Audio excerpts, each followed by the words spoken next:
Hello everyone and welcome to Usitility.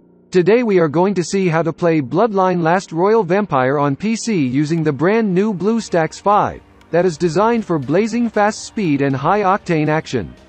It packs a punch with mega performance upgrades and it has faster performance than any other high-end Android device or Android platform. We will be able to easily download and install Bloodline Last Royal Vampire and enjoy the game on our Windows PC with keyboard, mouse and big screen thanks to BlueStacks 5, which is the Android emulator that we recommend to play Bloodline Last Royal Vampire. So without further ado, let's get to it. Before anything else, my friends, the first thing to do is to launch our favorite web browser. We opened the one we use by default.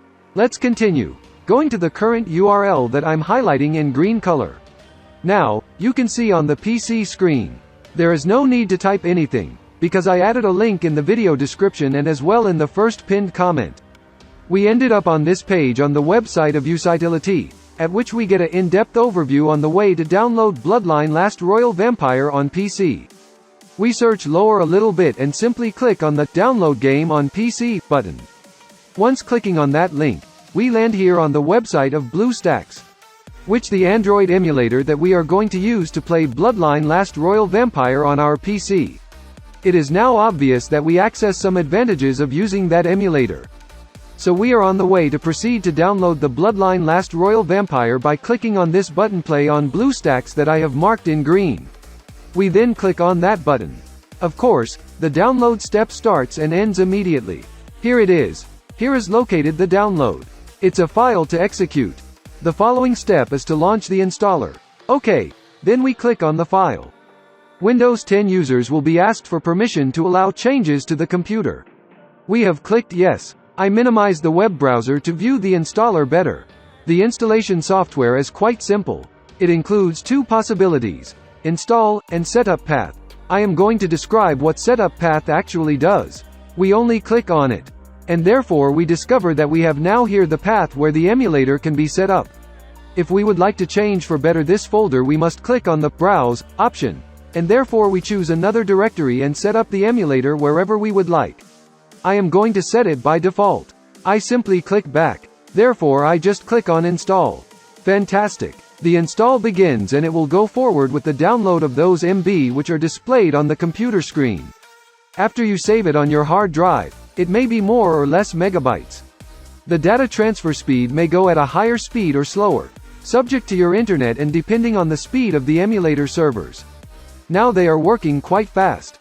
The download is finished, and now it proceeds with the installation phase.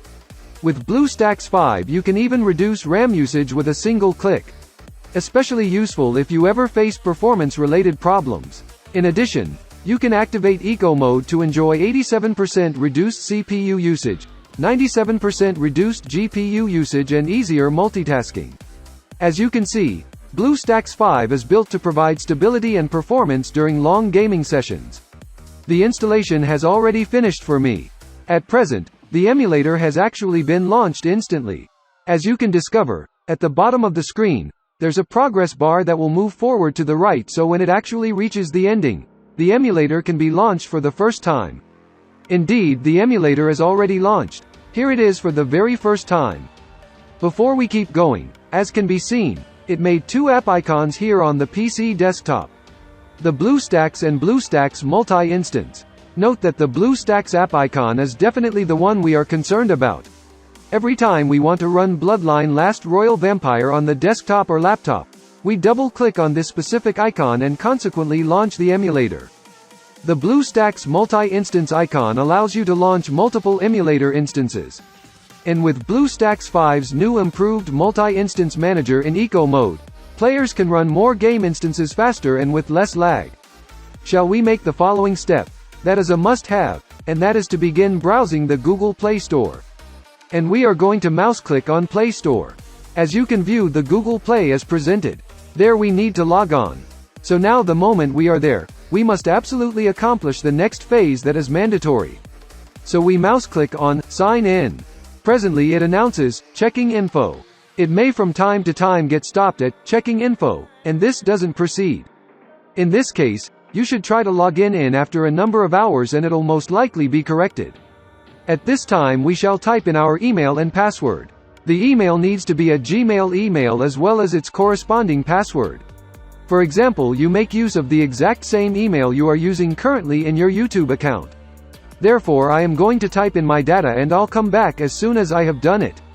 Voila! Information inserted. This is Google welcoming us and presenting us the terms of service. We would approve them by clicking, I agree. Following that, it allows us to back up to the Google Cloud. You could keep it checked and it'll make a backup of the data on that device to Google Drive. I won't select it. You can make use of that option if you desire. We simply click on Accept. Google Play, formerly Android Market, is started automatically and instantly. To set up the app game, we must get to the Android emulator desktop by clicking on this app icon designated in green. At present that we are exploring the desktop of this emulator, we can see that we now have right here the Install App option. We click on the button. Listed here we access to the video game. Why don't we then click here on the Install option that I'm just showing now in green. That click will initiate the setup. At this point it is going to download on your PC and set up the Android game. It could take a while or it could also be very quick. It all depends on our own connection to the internet. It has already ended installing. It's time to go back to the emulator desktop by simply clicking that button I'm highlighting in green, to be able to use Bloodline Last Royal Vampire for the first time. You are presently on the emulator desktop. Then we're on the way to simply click on that fresh Bloodline Last Royal Vampire app icon that has been created. Your Android game is launched for the first time. Here we have it. I'm able to mouse click anywhere on the screen and also make use of the keyboard. I have to talk about the volume level of the emulator. This is here. We have got the icon of higher volume along with the icon of lower volume. This manner we will not depend on the Microsoft Windows volume to increase or decrease the sound of the emulator. And also to appreciate the experience to the max, we could activate the big screen, for which we have two alternatives. This one is simply the first one. We just click on that icon that I am basically identifying in green. Thus the display screen is maximized, coming with one border on top, one at the right and the third one at the bottom. Granted that we like to experience the video game using all the screen, we select this particular application icon. And we might by now be enjoying the gameplay in full screen setting. To escape the 100% screen mode, push the F11 key. And we'd at present be in standard screen mode. At present, I am ready to present you the computer keyboard mapping, and that is actually extremely useful. That way we will certainly be ready to make use of the game more effortlessly. The very first thing is to click on this application icon. And at this time there you will have the ability to get the required setups. I will keep the normal settings, but if you like to improve that, you can do it without having problem.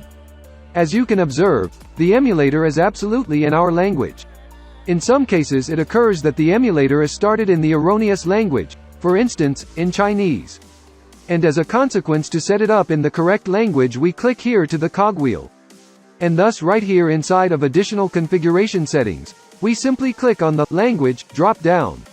We may determine the language we prefer, English, Chinese, and so forth.